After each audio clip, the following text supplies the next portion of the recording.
What's going on, YouTube? It's the Bushy Beard, and I'm back, and I'm bushier than ever. And right now, well, we got Mr. Balling. So if that's why you clicked on the video, that's good. But I'm going to show you quickly around the Coldest Water Bottle. They're a sponsor of today's video. And so what they have going on now is they're starting their Black Friday deals. And so right now you can get things at 20% off by using code, I believe it's code Blackout. Everything will be down in the description below. But I actually bought a bottle today just because I love having them around everywhere. Yes. I bought this one specifically with the color. I like the color gradient. 20% off. And I really like that. That'd be good on the treadmill. Elliptical or. I've noticed that they used to have a weird sound when you drink out of the sport tops, but they fixed that, and it's so much easier to have something like that than to have something like what I have here, which is a screw off. Which, I mean, it's not hard to screw it off during the day. But if you're exercising, if you're on an elliptical or a treadmill, it's a little It's just tricky. easier to have it so you can drink out of it that way. Yeah. They have all different sizes. 32, which is this size. If you want to check against my hand. Almost the size of your head. Yeah, and they do engravings too. So if you want it engraved, you can get it engraved. 64 ounce, which is huge. I have one of those. Pretty pink. Yeah. A kid's bottle. That's a kid's bottle. The different colors. So you have crimson red. This one's out of stock. It looks like. I think if it has a line through it, it's out of stock. But plenty of different colors. They just came out with their Stealth Black, and they're coming out with one on the 25th, a brand new color. I don't know what the color is yet. I haven't seen it, so it's top secret. But I will be buying it when it does come out. I don't know what size. Oh, I didn't know they had a 40 ounce. I might have to look into buying a 40 ounce. I didn't know bottle. They had a gallon jug. Yeah, the gallon jug it's pretty cool. I like the handle on it and everything with that. Neat. So yeah, only problem is the price, which is pretty expensive, but. Again, now it's 20% off, so if you want or looking at one or anything like that, now would be the time to get it. They have also can coolers, so you can put like aluminum cans, different size ones. Pet stuff, so if you like your dogs or your cats, they got pet collars, dog bowls, again, many different colors. I believe you can get them engraved. Different sizes, and then also pet bed. So they also have pillows. Wow. Coffee, which I've tried. It's actually really good coffee. Dad liked it too. Yeah, it was delicious. And then they have new mugs. Look at these. I have this mug here in that color, I believe, but I didn't know they had new ones like this one right here. Oh, this one's 50% off. It's a doorbuster. I like it. Yeah, I might have to, Stocking stuffers for somebody. Yeah, this is great Christmas presents too. So, yeah, that's nice. That's a new size if I'm not mistaken. And then you got the 32 ounce for your absolutely coffee lovers. But yeah, use the codes down in the description. What is the gear? I think that's like just clothes. Oh well. Swimming suits, braces, reusable tote bag. Knee braces, yeah. Yeah, knee braces. And then they also have accessories. So like backpacks, y'all. Things that you can get. Backpacks, y'all. Yeah. Let's see. They have ice packs and coolers. Oh, cool for your knee, too. Yeah. Yep. Nice. We got lots of different things that you can get. Wow, had no idea. So pre-orders, I don't know what the pre-order or the coldest pillow 2 and the coldest dog bed. So okay. All right, but we are going to get into Mr. Ballin. Great for Florida summer. Yeah. Who I guess for this did the fundraiser for Mr. Beast Team C's. So if you want to donate, go ahead now. There looks like he so far a total of $10.5 million has been raised for Team C's through the Mr. Beast fundraiser. For every $1 you donate is one less pound of trash in the ocean. So if you want to donate, feel free to donate. But yeah, let's go ahead and get into it. You ready? Yep. This is your first time seeing him, Mr. Baldwin. Yeah, so. you've recommended Stick around him. to hear. I just have not had time to. He's a Navy SEAL. Or Nice. he was. Yeah. Hear about what Once I'm a doing seal? with Mr. Always a Beast. seal. Today's story sounds like a terrifying urban legend that couldn't Do you want to put your headphones on? I'm like, I can't hear possibly it. be Turn it true, but it is true, and it happened recently. But before we get into today's story, if you're a fan of the strange, dark, and mysterious delivered in story format, then you come to the right place because that's all we do, and we upload 1 or 2 He's blown up recently. I was a fan of his prior, I believe, to him having 75,000 subs. He's at like 4.4 now. 4.4 million. times every week. So if He's, that's of interest to you, the next time the like great. button is running late for their flight, offer to give them a ride to the airport, but make sure you first sneak several 3.5-ounce containers of toothpaste into their luggage. Also, please subscribe to our channel and turn on all notifications so you don't miss any of our weekly uploads. All right, let's get into today's story.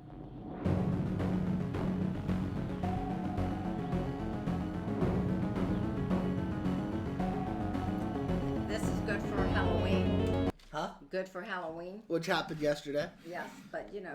Happy Halloween. In 2017, 27-year-old Lydia Makarchuk left her home country of Ukraine and moved to Bracknell, which is a town just 1 second. Oh, sorry. outside of London. Shortly after moving into her new apartment, Lydia went out and got a job as an accountant at a local hotel, and then after that, Lydia pretty much swore off her social life and instead just focused exclusively on working hard and saving money. The one reprieve she got from work was going to church on Sundays. 2 years later, Lydia was at her church enjoying the coffee hour that always followed the Sunday sermon when another member of her church, who she didn't really speak to, this 41-year-old man named Norbert Varga, approached her and kind of awkwardly complimented her shoes. And she was so flattered by this that it opened up a friendly conversation between the two of them. And during this conversation, Lydia was pleasantly surprised to find out that Norbert was an expat too. An expat is someone who lives outside of their native country. Norbert had moved to the UK in 2018, so that's 1 year after Lydia had moved to the UK, and he came from Hungary, which shares a border with Ukraine. And just like Lydia, when he got to the UK, he kind of put all his energy into his work and trying to save money. He was a radio technician and a photographer. And so the two spend the rest of this coffee hour chatting and enjoying each other's company. And then afterwards, when they left the church and they both... I wonder if they were drinking the darkest coffee. Ah, Or the coldest coffee. Coldest coffee. Or, I think it's called the darkest coffee. But he's good, isn't he? now, where did they say Lydia was from? Ukraine, I believe. But she was okay. But she was an expat, Which just means somebody away From- from their home country. right? So where was she from originally? I missed- Ukraine. And where was she then? I think she's in the U.S. Oh, I don't think so. We'll find out. got home, Well, they both said it found already. They said it already. You were Oh, okay. checking. themselves thinking about the other. There was clearly an attraction there. And so the following Sunday, they both very eagerly rushed back to church in order to spend more time together. And sure enough, during that coffee hour, they spent the whole time together just chatting it up. And then afterwards, they exchanged phone numbers and made plans to get together outside of church. They were going to go on a date. And so the rest, as they say, is history. 2 years after Norbert complimented Lydia's shoes, they got married in Bracknell. And while the wedding... Bracknell. Bracknell. Okay. Where is that? I wonder. I don't know. Bracknell. So, guys, if you're taking notes out there, compliment shoes, and you'll get married. End of story. was great. Unfortunately, none of Lydia's family members, who were all in Ukraine, none of them could attend the actual wedding. And so the newlywed couple decided the way they would handle that is their honeymoon would be spent in Ukraine. That way Lydia's family could celebrate their wedding as well. For a variety of reasons, this honeymoon trip to Ukraine kept getting pushed back, but finally in September of 2021, everything lined up, everyone was available, and so Norbert and Lydia rushed to the airport and they hopped on a flight. And during this flight to Ukraine, Lydia remembers being so excited specifically about her husband finally getting a chance to spend some time with her 29-year-old younger brother, Miroslav. Lydia was very close with her brother, and so it mattered to her greatly that he and her husband had a good relationship. But to that point, because of the great physical distance between the UK and Ukraine, UK. I got it.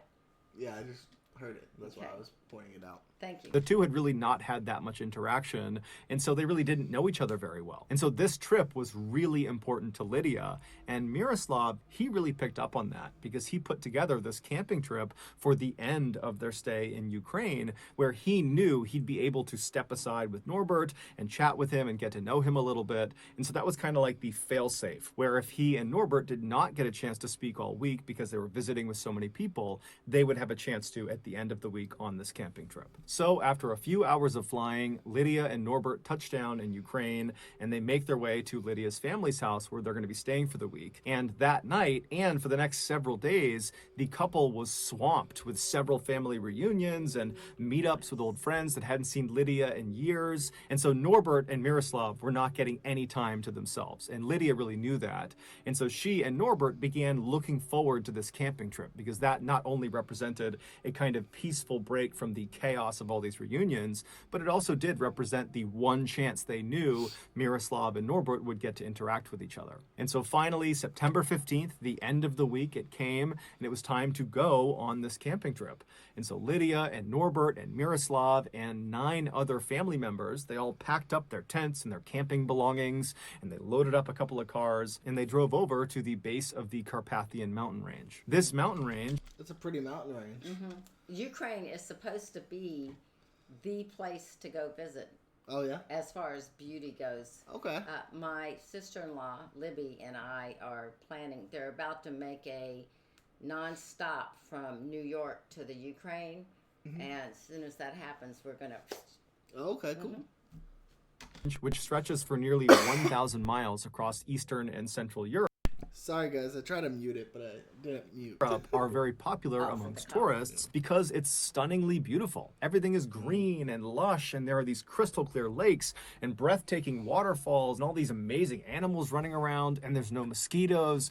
And they have these really cool hikes that bring you up to these very impressive overlooks. And so that night, Miroslav had made reservations for this one campsite, this very popular campsite that was up in this clearing, not too far up the mountain. And it had this great view down to the forest below. And because it was in a clearing, it had this unobstructed view up to the sky where in this area, you could look up and just see stars in every direction. And so when Lydia and the rest of this group arrived in the parking lot of this mountain range, they were all really excited to get up to this campsite and just enjoy being there. And so they park their cars, they get their gear out, they find the trailhead, and then they begin hiking up the mountain. And about 2 hours later, they arrive at this clearing. They find their campsite, which was marked by this small fire pit underneath a couple of trees. And so they go over and they set their tents up, and some people go out and get some firewood. And then before long, a fire was made, and this group of 12 people that had not seen each other in so long, they just sat down and began enjoying each other's company. They put tea on, they were swapping stories. It was really just this wonderful time. And then around 8 p.m., the sun started to set, at which point this huge group just stopped and enjoyed this beautiful sunset. And then once the sun had gone down, there were 2 kids that were there on this trip. And so they were put to bed in their tent. And then the remaining 10 adults just kind of hung out by the fire and enjoyed each other's company. And it was actually during this second half of the night that Norbert and Miroslav finally really got a chance to just chat with each other. So for about an hour, they were talking to each other, and Lydia is just watching this happen, and she couldn't be happier. This is like the perfect ending to this trip. And then around 9 p.m., Norbert stands up. Lydia sees him stand up, and he tells the group he's going to run back to his tent, which was a ways away from the campfire, and he was going to get his camera. And so Lydia said, okay, no problem. And she remembers watching him walk off into the distance, because when you're at the campfire, if you're looking away from the campfire, everything is pitch black in that direction. And so she watches him disappear into the darkness, and then she and her brother and everyone else just kind of turn back towards the campfire. And then all she remembers about what happens next is she heard a whistling sound. And at first, it was very faint. But it started to get very, very loud. And when it got loud, she tried to kind of figure out where it was. But before she could... Is this a UFO thing, I wonder? I don't know. We're about to find out though. I know. I'm Pretty just wondering. pretty good though. He's a good storyteller. He huh? is a great storyteller. Yeah. He engages you right And away. then he even throws like little small details in just to make you feel Like when like you're there. on the other side of the and the picture Yeah. of the camp of Yeah. the fire. It's black. I mean, and you can Yeah. visualize it. Yeah. It's very good. Yeah. To get very, very loud. And when it got loud, she tried to kind of figure out where it was. But before she could, suddenly something hit her in the face, predominantly hit her in the nose. And as soon as it did, she went blind, she went deaf, and then she felt herself on the ground and she has no idea what's going on. And all she can remember thinking is, oh my God, something horrible has happened to me. I might die. I don't know what's happening, but I might die. And so she started praying for herself to survive whatever was happening to her. And then her hearing started to come back just a little bit. Her vision was still totally blurred. She could only kind of tell where the fire was because it was bright. But her hearing, it started to come back. And that's when she heard moaning coming from somewhere near her. And so she's thinking, okay, whatever horrible thing has happened to me has happened to other people too. And so instead of just praying for herself, she began praying for everyone who was at this campsite. And so as her hearing is getting louder and louder, and she's hearing more and more moaning and crying happening all around her, she suddenly hears her husband screaming her name. Her vision is still gone, but she knows it's him, and he lands right behind her and he grabs her and he's just repeating her name over and over and over again. And then Lydia manages to kind of choke out to her husband what happened. And there's a pause, and then Norbert says to her, Has to be a bomb. Has to be maybe left over from a previous Well, war. the whistling makes it sound like it was dropped or something. Or something along that lines would be my guess. Okay, all right. it's bad. It's really bad. It would turn out their campsite was on a battlefield from World War One, and buried underneath the soil right Oh, so World War One, Bouncing Betty maybe, where if you set it off, it shoots up. under their fire pit was an unexploded bomb from wow. World War One. Holy Meaning, for over cow. 100 years, countless campers have arrived at this campsite and lit fires on top of this bomb that they couldn't see. Oh And my each God. fire gradually eroded the outer metal casing of this explosive until finally cow. that night in September, with Lydia and 11 of her loved ones nearby, their little fire finally was it. It pushed through that last little bit of the casing and it ignited the bomb and it Wow. detonated. That whistling that she heard was the sound of the fire finally cutting through that casing and being exposed to the fire. And then that thing that struck her in the face, that hit her right on the nose, that was almost certainly a piece of the bomb itself. So shrapnel that was cutting through her face. And then the moaning she heard was primarily her brother, who was right next to her. Lydia would be gravely wounded, but she would survive. As for her brother and another man who was not named, they would not survive. Oh no. Yeah. Jeez. Here is a picture that was taken of the group literally minutes before this bomb detonated. Oh. Golly. The kids, what about the kids? They were not right there. They were in their. Did he say what happened to the kids?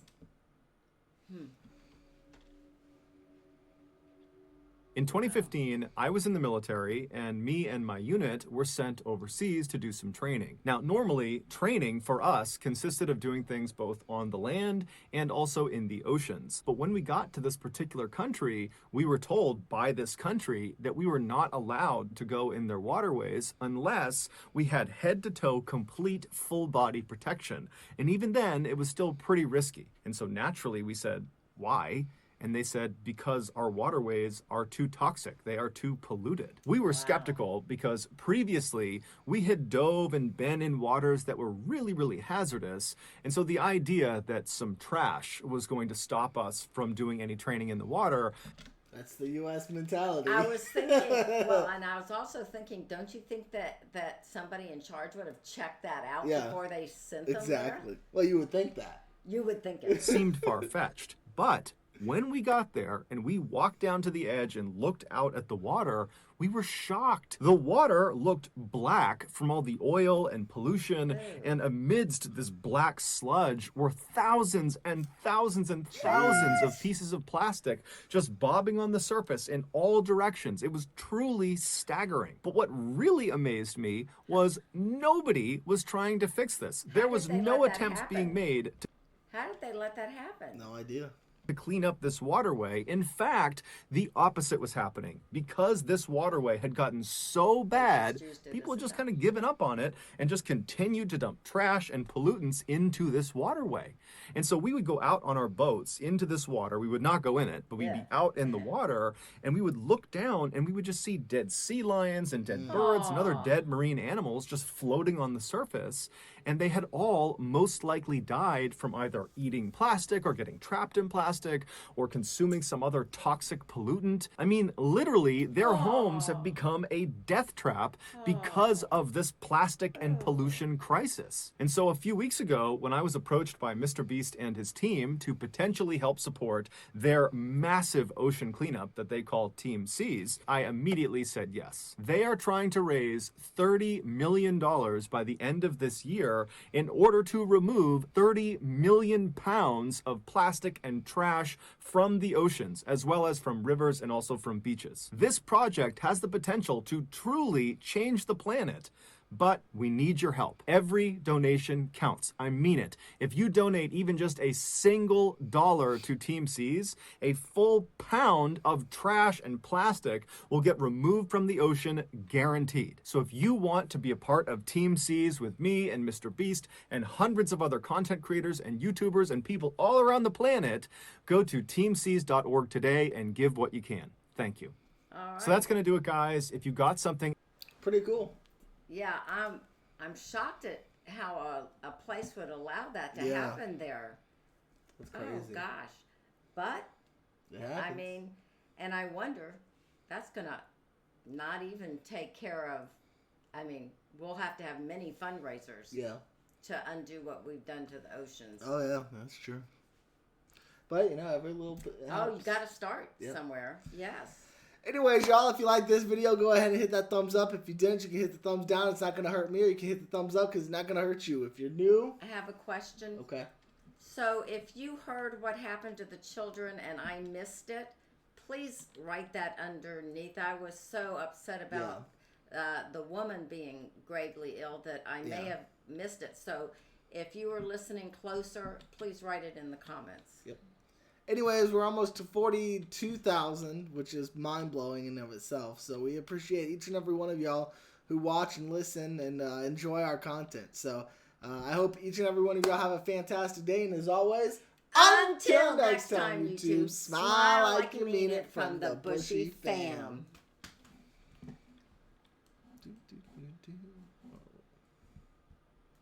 That's kind of fun.